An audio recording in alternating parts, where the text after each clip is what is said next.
Good morning, everyone. We've got Serena Chen coming up, so I'd like you all to join me in welcoming her to the stage.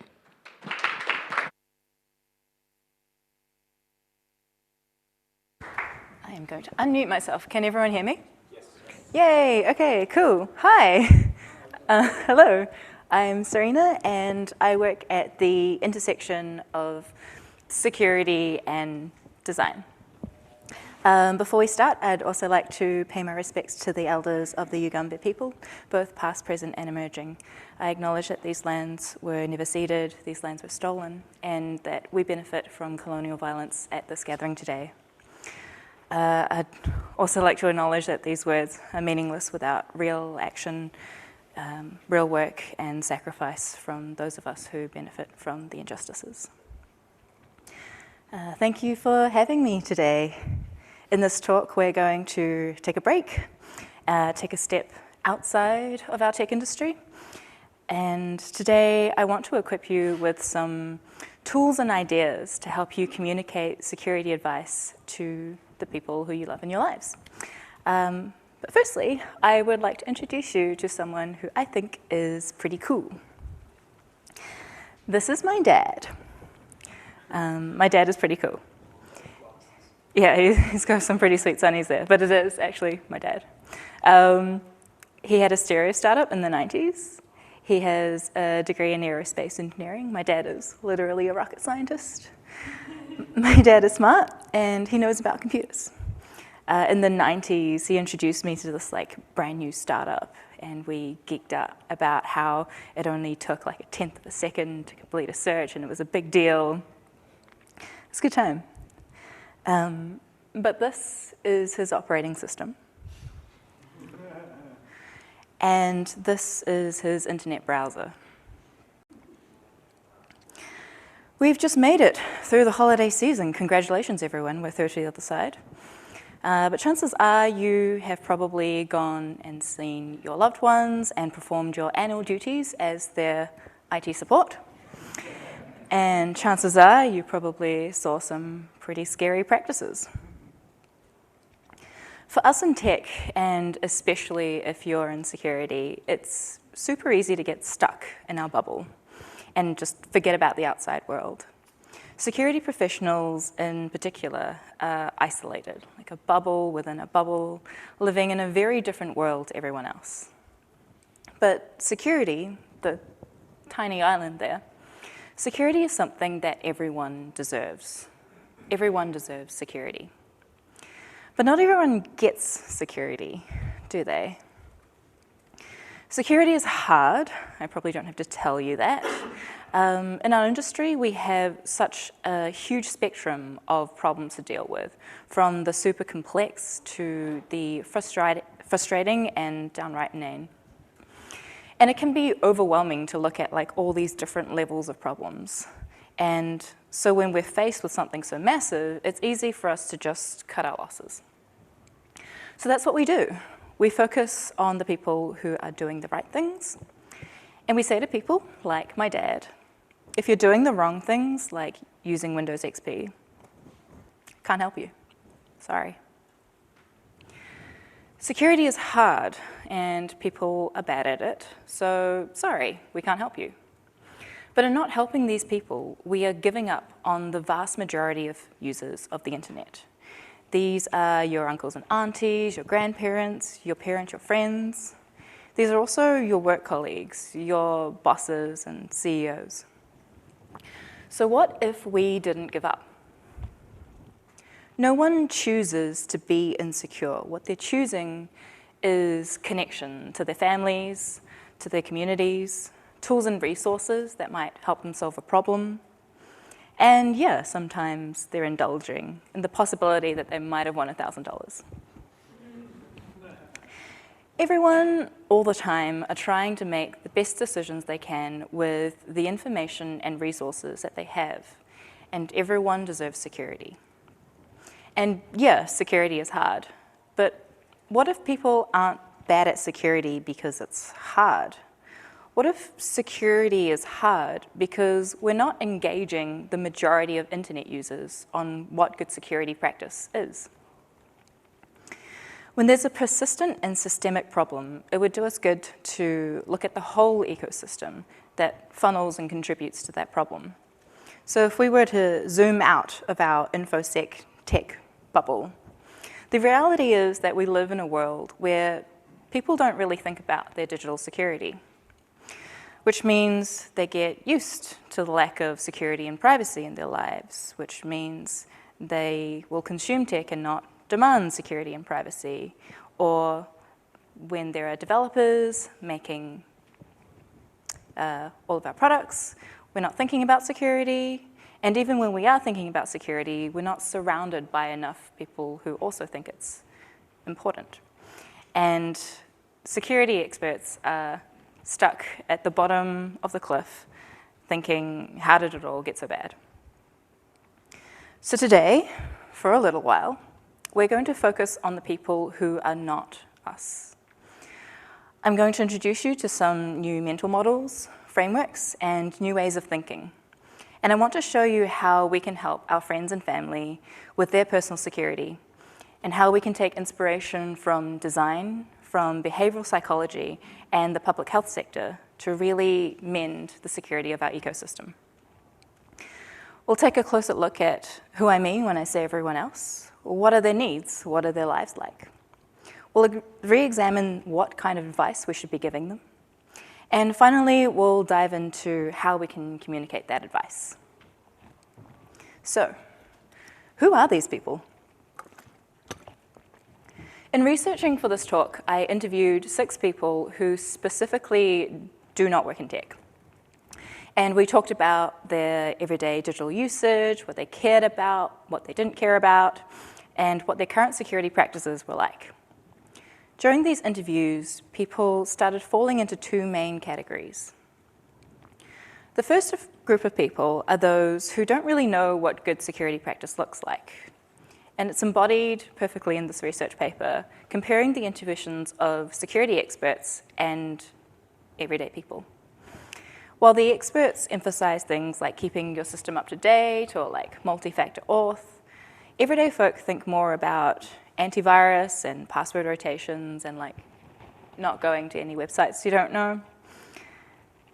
And we all have these people in our lives. We know them well. We fix their computers when we go home. It's cool. But the second group of people, I think, is less talked about and quite interesting. And they are perfectly embodied by my friend Sally.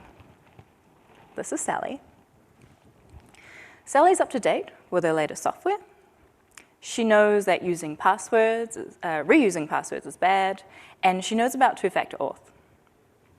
Sally is actually pretty well clued up about good security practice, but there's just one problem. She doesn't do any of them. I know I shouldn't do this, but I cycle through 2 or 3 passwords for all of my accounts.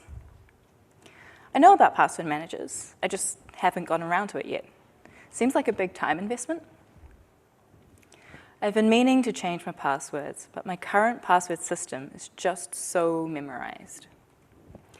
The things that Sally said to me really resonated. Maybe because Sally is me. Or was me. The quotes that you just saw, they were real quotes from the interviews that I did. I didn't just make them up. But I did used to do all of those things. So, in our second group of people, they generally know what to do. They just haven't done it yet. And I'm sure there's quite a few people sitting in the audience today who maybe fall under this group. I certainly did for a long time.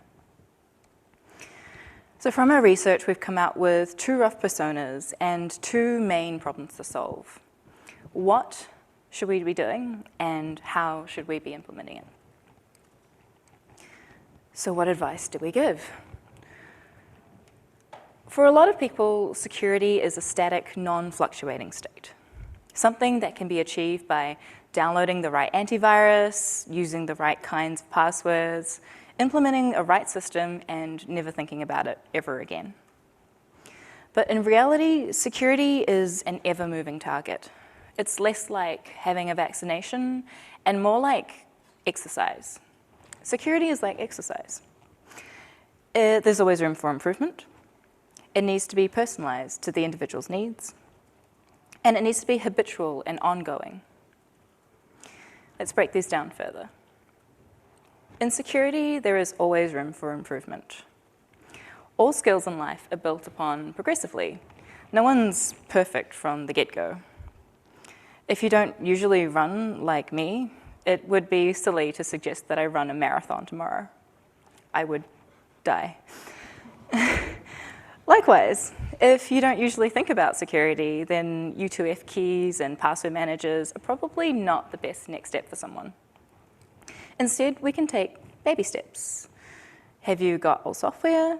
Just accept the next update. See how it goes. Do you use the same password for everything? How about you just change your email password and go with that for now? You've got unique passwords, but they're all in this complex floating formulas in your head. Try a password manager. Let me show you how it works. The perfect is the enemy of the good. If we suggest behavior that is wildly different from what someone currently does, then they're probably not going to do it. And not only should this behavior be incremental, it should be personalized to the needs of that person. So I want to equip you with some tools to gauge the different needs in everyday conversation.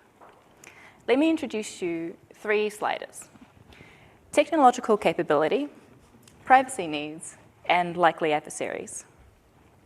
When someone asks you for advice, these are some rough elements to consider, like what's their comfort level with technology? Are they unfamiliar with tech?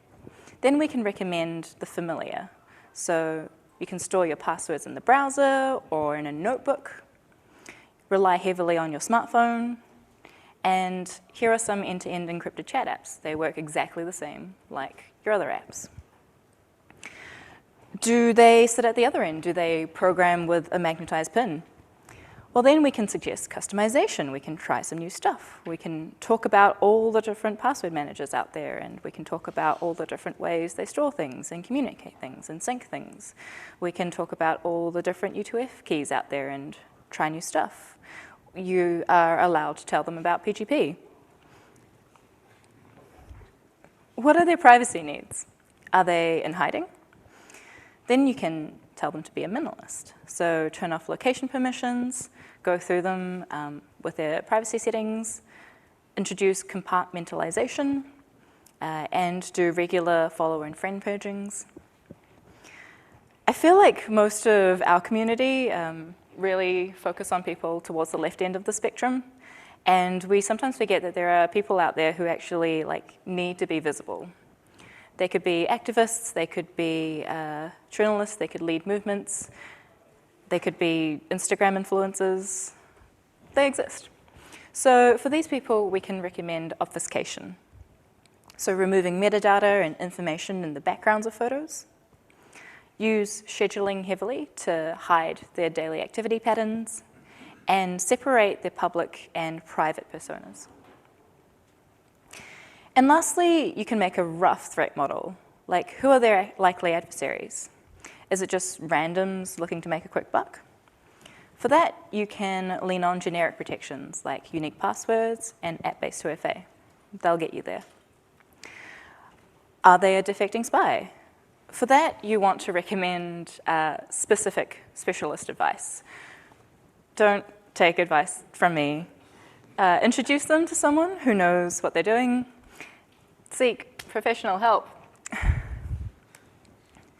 But the point is, try and put yourself on these scales. Where do you sit? Where do your friends and your family sit? How would the advice that you give yourself differ to the advice that you give to them? If you'd like to practice that empathy muscle and transport yourself into the shoes of different people, the Open Internet Tools Project have compiled a really cool range of different persona profiles to read through. Okay.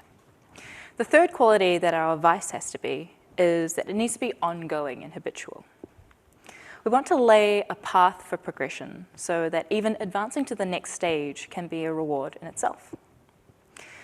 Basically, what we need something that's like a couch to 5K for security. a program of slow but steady improvement where each step is accessible from the last. Maybe week 1, you just put a passcode on your phone, and that's totally achievable, and you don't have to do anything else. Week 2, you just do one more thing. Week 3, one more other thing, and so on until you get better and better, until you have a really, really solid personal security setup. So, to make security advice effective, we have to make it incremental, personalized, and habitual. Cool. So now that we know what to say, how do we say it? First, I'm going to give you the bad news. Tell, sell, and shame does not work, which is fine until you realize that that's what we literally do all the time. We tell people what to do, we sell them on why they should do it, and then we shame them when they're not doing exactly what we want them to do. Just telling someone what to do is not enough. There's this idea in behavioral psychology called reactance theory. And it's the idea that if you instruct someone to do something, it harms their feeling of free choice and free will.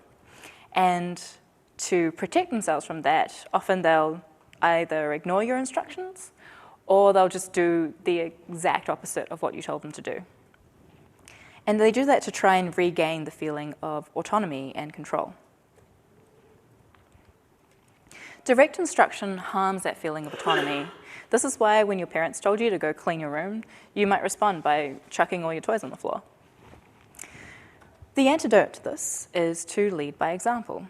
So, hey, this is what I do, and I would recommend it to you. This is how I set up my passwords. And this is the app that I use for 2FA. I'd rate this. Secondly, selling people on what they should do is also not enough. 9 times out of 10, people know why they should be doing what they should be doing. Like, they know that using the same password might get their accounts hacked. They know they should put a passcode on their phone. But there might be other factors, social, cultural factors, that they have to negotiate first. A really good story that I like is this public health project in southwest Sydney that aimed to reduce smoking in Arabic-speaking communities. And selling people on the idea that quitting smoking was good for you didn't really work because everyone already knew that smoking was bad for you. And in fact, it was often a sharp point of conflict in families and social gatherings. So this group of researchers developed a project where they ran and tested a whole bunch of different ad campaigns to get people to quit smoking. But one in particular stood out. So through their research, they discovered that there was this cultural norm between guests and hosts, where it's polite to offer your guests a cigarette and really rude if you were to refuse that cigarette. There was a lot of motivation for change, but they were missing the ability to navigate these social situations. So what the project did was they ran these radio ads in Arabic in the form of this mini soap opera. They didn't mention any of the health risks. They just demonstrated ways for guests and hosts to politely decline cigarettes. And this became one of the most successful ads in the campaign's history, just by giving people a socially acceptable out from smoking. So give people successful examples to emulate. For example, you're at an office and a colleague wants to print something but does not have their computer. Hey, Caitlin, can I use your computer to print something? Sure thing. What do you need to print? Just something from the server. Hey, what's your password? It's real long and complicated. It's probably better if I just come over and type it. Okay, thanks. Awkward situation avoided. Shaming people, lastly, also doesn't work, which might be surprising because the tech industry delights. We delight in shaming other people. We have a pervasive culture of shame. We assume people are idiots not worth our time and belittle them at every opportunity, and we revel in this stuff. We make Twitter accounts for people who post photos of their credit cards. We laugh at people getting their password scammed on IRC. And I'm totally guilty of doing this. Like, I've laughed at all of these things. Just before, Windows XP wasn't a problem, it was a punchline. So one of the people that I interviewed had inadvertently downloaded some malware while they were trying to pirate Adobe Reader. We've all been there. They seemed pretty chill about it. Like, they didn't seem fazed, and they said, oh, they'd fixed it within a week. And I was like, okay, that's interesting. How'd you fix it? And this is what they told me. I Googled it and kept installing antivirus programs until one worked. Great. Horrifying. This culture of shame means that instead of coming to you, someone who is a technical expert, instead of coming to you for help, they're going to ask Google, and they're going to keep downloading random programs until one sticks. That's horrifying. They said they downloaded like 4 or 5 programs before one worked. What were the other 4 or 5 programs doing? I have no idea. So how do we combat this culture of shame? Well, we can start by treating every mistake as a learning opportunity. And there is always an next case study for everything. I try not to make fun of people for admitting they don't know things. If I make fun of people, I train them not to tell me when they have those moments, and I miss out on the fun of teaching them. So next time you see something real silly, instead of thinking, what idiot would do such a thing, try asking, hey, can I show you a better way to do this? So this is what we can do to be a bit better. We can veer away from our culture of shame, slowly but surely. We can try and show, don't tell, and give people scripts to navigate awkward social conversations. Tell, sell, and shame does not work. But Serena, you might say, you are literally telling us what to do. You're telling us what to do, you're selling us on why we should do it, and you're shaming us for shaming other people. You are reverse shaming.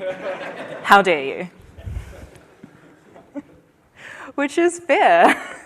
So let's walk the walk.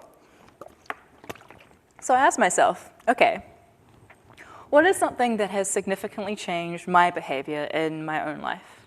And when I first wrote this talk, the only thing I could think of were those, I don't know if you know the specific genre of YouTube video that's like self-care, bullet journal, very pastel, like Marie Kondo Your Life videos. Some people are nodding, most people are not.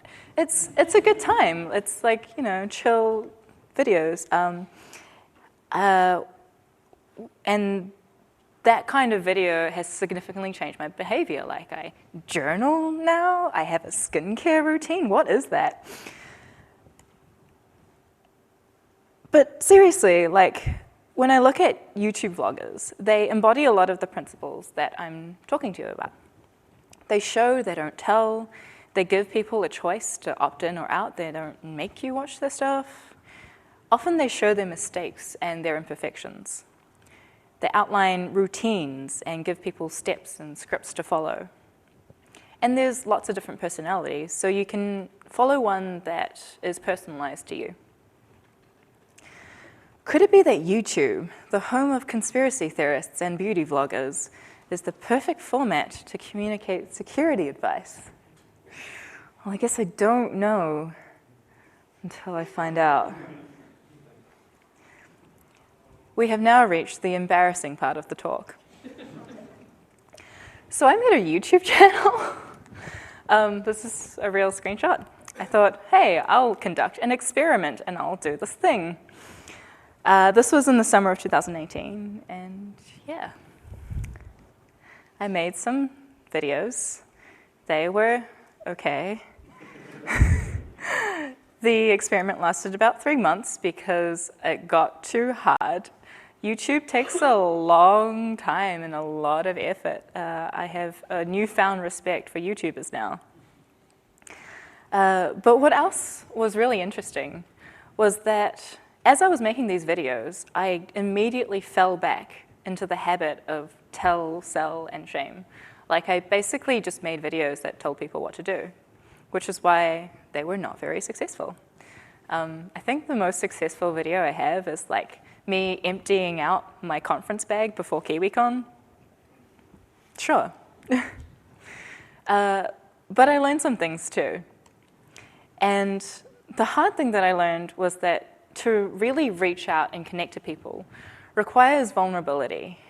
It requires like a degree of vulnerability that I was not prepared to go to on a public platform like YouTube. And I guess that's a paradox of personal security, right? Like, the people who are most into personal security, the people who are doing all the right things, who are doing, who are like the experts, they are also the people who do not want to reveal their personal security setup for their own security. So, like, your average person doesn't really know what to do. They can't ask. But some other stuff happened after this little experiment too. When I started my channel, my friends and colleagues started asking me the security questions. And we started talking about it. And eventually I remembered where I sat on those 3 sliders. And I got over myself and I showed people my real setup. Like, I show people this massive Trello board I have with every single account that I could possibly track down, how I organize them into different hierarchies, what I did to then systematically reset the password on every one of those accounts and put them into my password manager. I showed people how I log in using my YubiKey and how easy it was. But most importantly, I was honest about how hard it was. Like, this was not easy, this was not fun. This was boring and it was work. But that was okay, because as it turns out, a lot of them were already clued up about what to do. A lot of them had already heard about the things that I was going through. And it was seeing someone they knew in meat space do the good security that allowed them to take that final leap to their next step of what they needed to do. And eventually, that was the thing that actually changed behaviors. Not like my weird 3-month stint as a YouTuber, but being vulnerable. This sounds completely counterintuitive in a security talk, but if we want to increase the security of everyone, we need to start being a little more vulnerable with each other. So don't be scared to tell people in the ways that you failed in the past, how you screwed up, how it made you feel. What did it teach you? How did you try and fix it? Sometimes all people want to hear is that they're not stupid for finding it hard, that they're not idiots for not getting it perfect the first time. And that seems like a small ask to me. All right, in summary, this is almost over. Everyone deserves security. I think we all agree. Moving on. But the culture of shame and dismissal means that we cause an ecosystem of people who don't think about security, and that makes it hard for us. So when we give advice, make it incremental, make it habitual, and make sure it fits people's personal needs. Shaming people has really horrific consequences, but we can fight that by seeing mistakes as opportunities, leading by example, and giving people a script to follow. I guess like my whole talk could just be summed up with just like, be nice to people. It won't make the scope of our problems any smaller or the world any less on fire. But you'll be amazed at how far just being nice and helpful and open to people can get you. Good luck, and thanks for listening.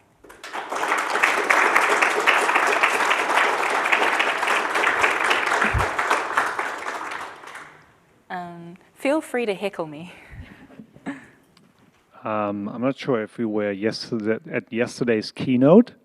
The experts about priming people. Yes, Yes, yeah, that was great. And I guess it goes a little bit into like this idea of priming and behavioral economics. And I was wondering when we look at that, if that could help to make people do the right choices in the security sphere. Yeah, yeah. I think this is like a very nation untapped kind of way of thinking in the security industry, which is like instead of saying, don't do these things, don't do these things, instead we can think about, okay, well, what do we want people to do and how can we make the most secure path, the easiest path, and the kind of like default path, the path that you kind of stumble into if you weren't even thinking and you're just secure. Well, no, that's a lie. It's not a new kind of way of thinking, but I think it's definitely a way of thinking that's experiencing a resurgence now, which is quite good. Yeah, that was a great talk. That was really cool. Any more heckles? How was your day? How is everyone's day going? There you go. Thank you very much. I've got a lot out of that talk. I felt it was really good, particularly because I work with a much older workforce, so I suppose very guilty of the sitting in the technical aspect and everyone else is sitting somewhere else. And it's not a question, so I do apologise, but No, go for what you said about shame really resonated because I was recently at a different course and I thought it was important. It might benefit someone here. The person doing the presentation, there was the conversation about phishing and everyone has a good chuckle about it, and the person directing the course said, no, these people are victims. Yeah. They're not to be laughed at. They haven't done anything wrong. They are victims here. And I suppose that really resonated with me. I was like, oh, this is a really good idea. So what you said about shame, I was really impressed by, and treating them like victims rather than trying to shame them, I think makes a lot of sense. Yeah, or even like less so like victims, but more like, this could have happened to any of us. Phishing, like we like to pretend that we're smart, we work in tech, we know what's up, but phishing is what gets everyone. Eh?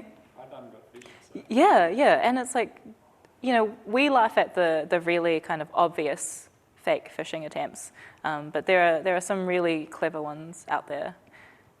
Yeah. Sometimes you're just tired. Exactly. No, well, that's the thing, is that like most of the time people aren't stupid, we're just busy. We've got other things to think about. Yeah. I guess even monkeys fall from trees. Yes. Hi, thanks, Serena. Looking towards the future, do you have any predictions? I think I want something like a personal firewall that would stop me from doing stuff, like a super app. I'll buy that, but it's like a business model. It's probably really hot out there. So, what's your prediction for the future and on this topic of personal security? I don't have any predictions because the future is a scary thought right now. But what I hope to see is I hope to see the industry moving away from essentially like a firewall kind of thinking where, you just get told no. And like in so many companies, the security team is the team that says no. And the kind of culture that what happens is that it becomes like an us versus them, like the internal like development and engineering team versus the security team. The security team says no, the engineers say, yeah, but we want this, and how do we get it through? And that's like the opposite of what we want. So instead of like a kind of firewall kind of model, I'm hoping that we move towards more of a collaborative environment where it's like, here is, the security team would say, here is how you can do what you want to do in this very specific way. Yeah, and I'm hoping that like for personal security, it'll be more like, this is just the default, like this is just what you do, and it's not something you have to think about all the time. It's not something that you have to be a security enthusiast to do. It's just like, everyone gets a YubiKey. For your 16th birthday or something, I don't know. Like it just becomes like the default where people can slouch into good security and not worry about it. I hope at least. It works to let me use my personal YubiKey. Yeah. Hi there. Hello. As you've had a YouTube channel on the internet, and everybody knows that reading the comments on the internet is horrifying and scary, I guess I figured that you might have a lot of advice on how, like a script to deal with people who tell you that you are doing your security wrong or not enough, since you have drunk from the fire hose of the world of internet comments. So that when I go along and I want to share my experiences with other people, and then, you know, I'm in a room with other technologists and they're going to tell me that I'm doing it wrong or inadequately, how would you deal with those kind of situations? Fight me? I don't know. You don't know me. Honestly, like, I would just shrug it off. In another time, I would have maybe gotten into like a very in-depth argument of why my particular setup is particularly how it is. But I think I've learned that that's just a waste of time. And like, that's the thing with personal security, right? Is that it is so personal to the specific person. And it's kind of like, I think someone mentioned in a talk the other day, like, using a notebook, like a physical notebook as a password manager. And it's like, a lot of people would say that is so bad, that is so insecure. It doesn't even have a lock on it, it's in plain text. But honestly, like, it works for that specific person if that's what they're used to. You know, they know how to work a pen and paper, they know where it is in their desk drawer, then it's fine, and unless, you know, someone's gonna break into their house. So, to each to their own. Yeah.